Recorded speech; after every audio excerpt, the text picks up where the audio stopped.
ساتلو ته ملا تړلې ده د خپل وطن ساتلو ته ملا تړلې ده او زما دا خیال دی چې نه صرف د یو چا لاس پوڅي د طالب په نامو یا د پاکستان جاسوسي ادارې نه صرف دا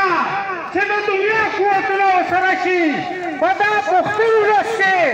په تاسو کې دونه زور شته چې د چا پلار هم سوات ته تاوان نه شي رسولی عزیزانو دا د ټول خلک واوري چې دا په کومه خاوره باندې موږ پراته یو دا خاوره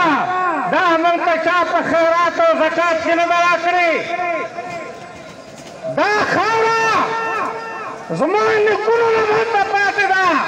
خدای راکړې ده او زما پلرونو او نیکونو د تورې په زور د خپل سر په قربانۍ ساتلې ده تر مرګ یې رارسولې ده د پاکستان واکداران د دې بل پوځونه د دې بل جاسوسي ادارې د دې لاس پوڅي که طالب دی که بل دهشتګرد دی دا دې واوري په دې دې ځان پوه شي چې دا خاوره یي په دې دا ولسونه یي په دې خاوره به